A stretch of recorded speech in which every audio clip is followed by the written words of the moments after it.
In the 1980s, he was homeless while he tried to raise his toddler son. To get off the streets, he became a stockbroker and later an entrepreneur. Today, he's worth millions and had Will Smith play him in a movie. He's Chris Gardner, and here are his top 10 rules for success.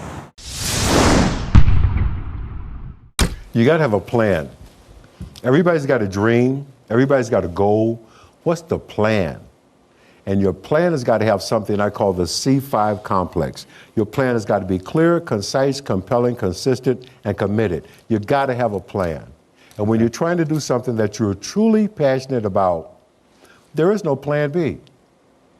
Okay. Plan B sucks. All right. Okay, so it's as simple as that. You got to have a plan. I mean, think about that for a second. 3 examples. Michael Jordan won 6 NBA championships with the Chicago Bulls because he was committed to plan A, not plan B. Okay. Oprah Winfrey became the queen of all media because she was committed to plan A, not plan B. Whatever your politics are, Barack Obama is sitting in the White House because he was committed to plan A, not plan B. Okay. Plan B sucks. What worked for me regarding balance between family and business opportunities was always to be mindful of, in a tie, family comes first. My child always came first. If you've managed your relationships properly, the business presentation you're so concerned about, the big conference call that cannot happen without you on the phone, all those things can be rescheduled. But your son is going to have one first baseball game. Your daughter's going to have one first dance recital, and you got to be there. In a tie, family wins. I made in my mind as a young guy, I wanted to become world class at something. I just had to find out what the something was going to be. And the very first time that I walked into a Wall Street trading room, I knew this is it. The ticker tape is rolling, the phones are ringing off the hook, people are screaming and shouting out orders, bodies are flying all over the place, and what looked like chaos to anybody else, I could see the natural rhythm in it. It was like I was reading a sheet of music, and I knew this is where I'm supposed to be. I kept coming back. I wore one branch manager down to the point that he says to me, Gardner, based on persistence alone, we're going to give you a shot. Man, I quit my job. That was all I wanted. I went home and I told my ex, you know what? You said I couldn't do it, but guess what? I start in 2 weeks. Too many of us for a long time have confused our net worth and our self-worth. Your net worth is going to fluctuate. It's going to go up and down. That's what money does. But your self-worth should not. Who you are, what's important to you, how you live, your values should never be negotiable, compromised, and you should never settle. Again, we have gotten to this point where we've got to say to ourselves, my net worth is not my self-worth. How you motivate key employees, I believe, is number 1. You got to respect them. You got to let them grow, and you got to trust them and leave them alone. And you have to also show them the opportunity to make more money than they've ever made in their lives. All of that combined, that's how you motivate your key core employees. If you're looking to instigate a change in your life, there's no better or worse time than right now. Hey, I understand. Change is scary. With the status quo, you know what you've got. If you shake things up, there's no telling what you might end up with. But 2 other things are true about change.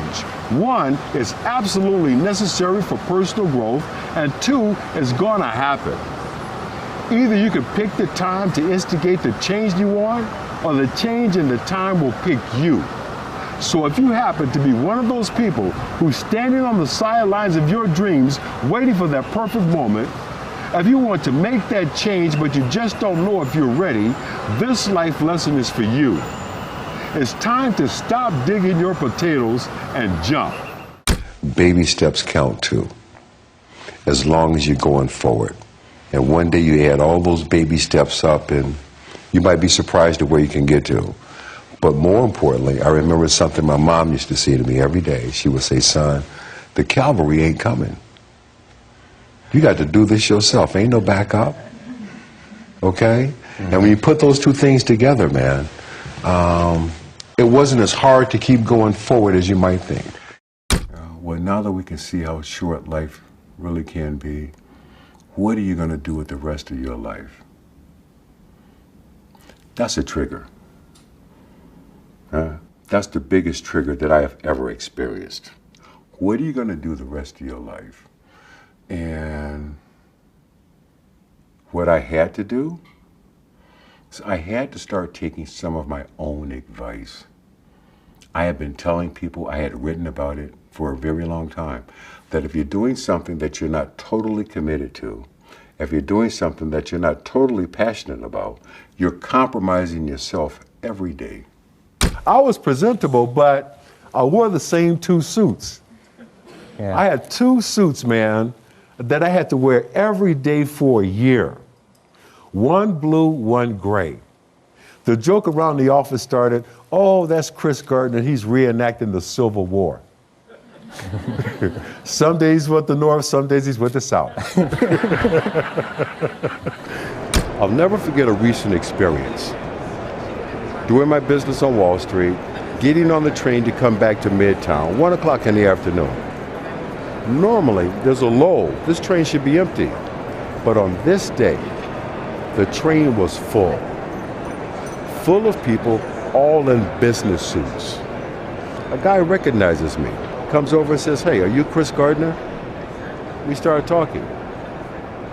Turns out I'm in a car with the first wave of the 55,000 people who had just been laid off by Citibank. And I noticed something. Everyone's holding a box. You've seen the boxes, you've seen them on television. They've got their house plant, their coffee mug, the pictures of their kids. And they're all going home. They're all going home to tell their wife, their husband, their children, and the landlord they don't have a job.